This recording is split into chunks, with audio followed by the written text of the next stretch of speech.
Hey everyone, this is Wayne Hunter, AvTek Solutions. I'm here today with Chris Johnson at ACG, Atlanta Computer Group, in lovely Alpharetta, Georgia. And what we're here today is to talk to Chris about what we do with them as a partner around compliance and their compliance journey. So Chris, nice to be here. Why don't you tell us a little bit about yourself and ACG before we get started? Absolutely. Chris Johnson, Chief Financial Officer of ACG. Atlanta Computer Group was founded in 1986, and even though we're ACG, Atlanta Computer Group, we really deal with the ATM business. On the ATM side, we sell parts, we remanufacture machines to extend their asset lives, and we manage inventory and do installations all over the country.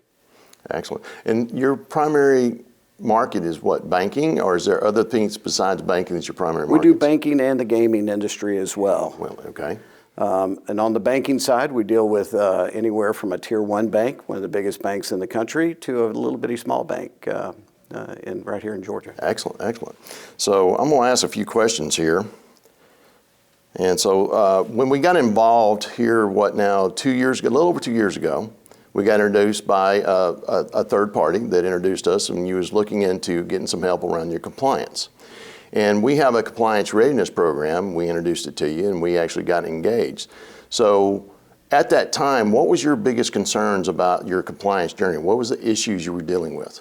We had gone through a compliance audit with one of our very largest banks that we actually support, and we had failed miserably. We had a local firm that handled our network and infrastructure, but it wasn't enough. There were no policies in place, the documentation wasn't in place, and frankly, we weren't even speaking the same language. Mm-hmm. And so from that, what was the biggest risk that you had about that situation that you had to get resolved? Well, being a very, very large client, we had to make sure that we complied with their requests and became compliant. Otherwise, there was a threat to lose the business. And of course, that wouldn't have done well for any of us. No, the numbers wouldn't work, right? All right. So with that, can you share how AvTek helped you prepare for pass your audits and be successful in that manner? Coming from where you was threatening of losing a contract, what was it that we did that helped you move forward and pass the audit? Bringing in AvTek allowed us to have really and truly the know-how and the standards in place. Being an accountant, I understand SOC, I understand accounting compliance, but dealing with the compliance side on a cybersecurity is a completely different language. And that was where we were struggling. So bringing a chief security officer in, being able to speak that language, allow us with our policy creation. While we had policies, they were not compliant from the standard that we were looking for, which is the NIST 2.0. So there you go. All right. And so with that, with having documented processes already prepared and audit ready, being what we call compliance readiness, how did that change the game for you in the whole compliance journey? Oh, it's huge. Almost every large institution, when we do a RFP today, has compliance questions. Are you compliant? Do you have your disaster recovery plan in place? Also, having gone through the compliance process and having it ready every day, we recently had a request from a large institution. 90% of it was ready in seconds, which really and truly takes all the stress off the organization at that point in time. We've already done the work. I like to hear that. I'll make sure my team understands they're doing a good job. From that aspect, in that journey where you was talking about going from your largest client and where we went from there, what was the results of the audit? Because we just completed that here just recently, didn't we? We did. Earlier this year, we finished all the deficiencies. And since that time, they've allowed us to quote on some additional business and some additional services. So it's now allowing us to increase our business with this customer and not lose it. So that's excellent, actually. So how did you see the partnership supporting your long-term compliance strategy? The standards are changing, and as we said before, we're not experts on the compliance side. We're trying to get product out the door every day. That's really what we focus on. So having a partner help us on that compliance side going forward as standards change, as we get new questionnaires, it's just imperative that we have a partner with us that keeps us ready, so that once again, when we do get these questionnaires, it's not they're not going away, that we can actually reply to them in a quick and timely basis. Well, that's interesting, because now, because of all the issues in the vendor supply chain area now, whereas we were seeing you get questions maybe once a year and you're doing this, now it's almost time when you bring in a new client on, you got to redo and show the evidence of what you have at any given time. Absolutely. So being ready at all times seems more imperative now than what it was, 5 years ago? Oh, it's completely different. No one even was asking these questions 5 years ago. And now today it's part of the standard process. As I said, almost every large institution that we deal with today is asking the question. So with this journey we've been on, how's it changed your internal folks, not just you, because obviously we deal with you a lot, but how's it down from the president down to, the bottle washer? Yeah, it's become part of our daily discussions. We've implemented training programs, so every month there's a new training that comes through. They're pretty quick and easy, but I mean, everyone knows it. Every employee meeting, I definitely am speaking about the compliance side or the cyber side overall. Here's some changes that we're doing. Here's some of the improvements that we're making in the organization, and here's why we do it. And I think that's big, because it's not just about compliance on the IT side as we used to think it. It's every employee that has access to the system. It's an interesting standpoint. Even from beforehand, and this is one of the areas that you and I talked about, is I always talk about shared responsibility, shared liability. And at one, when we first talked about it, it was, you had the same conversation with me, was like, well, isn't that the IT's responsibility? Right. And it's not necessarily that way, is it? No, not at all. It's across every person in the organization that accesses the system, accesses the building even.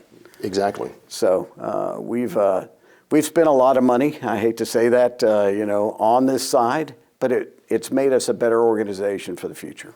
Well, when spending that money, does it have any return on that spend? Absolutely. We were just talking about, being able to, first of all, respond to an RFP timely, accurately. And number two is in expanding our business with our existing customer base, because we are now compliant. Excellent, excellent. So what would your recommendations be to someone out there that's looking at how they get started, and should they be really taking a good hard look at this compliance ready journey? You absolutely need to spend the time and energy for this. Cybersecurity, compliance, it's not going away. It's actually expanding. We see it in the news. We see it from our customers. We see it from our suppliers.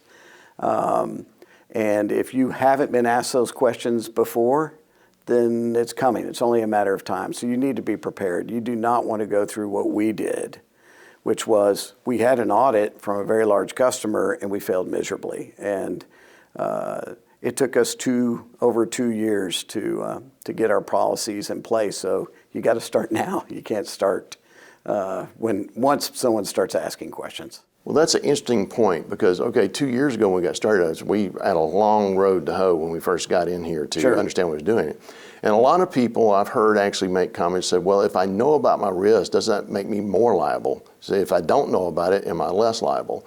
From an aspect of, a lot of people think once you know your risk, it's got to be fixed at that point. And we always talked about a plan of action and milestone, a POAM stuff. Explain how dealing with the vendor that you were trying to work with, that you'd failed the audit and coming in theirs, and how they responded with, you start showing progress and getting ready. What was their response to what we did? It really helped. Having those milestones and attacking some of the lower hanging fruit that were relatively easy.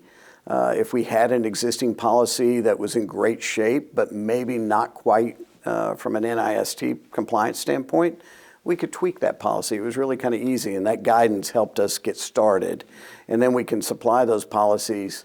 All right, now they're seeing progress. And that's really and truly what allowed us to get from point A to point B, where we get to the finish line earlier this year. What was that vendor's response to you based on seeing the progress you was making? What was, what's that side look like? Because, most people are like, auditors, that's a scary thought. But when you started doing this and coming from that point and moving forward, what was the response you was getting from the vendor side?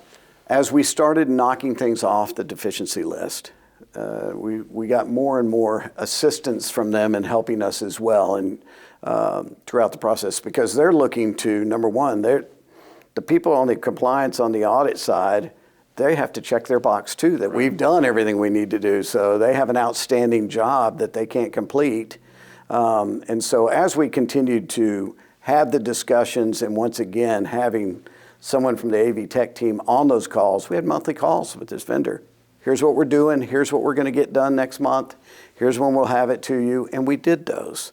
And being able to talk the talk and then literally walk the walk when we actually did what we said we were going to do was very, very imperative. And the customer loved it. So here comes the scary question. So what would you say to those folks out there that's looking for someone like an AvTek? Why would you recommend AvTek to them? I would recommend AvTek, number one, because of your people. The team at AvTek have been fantastic to deal with. David has helped us throughout the process over the last 2 years get to the next level to take care of our customers, educate me, and help educate the firm. Excellent, excellent. So Chris, I appreciate you taking the time out of your busy day to sit with me and talk a little bit. And for those out there, if you're looking for someone to help you with your compliance ready journey, give us a call. We look forward to speaking with you soon. Thanks for joining us. Appreciate it, Chris. Absolutely.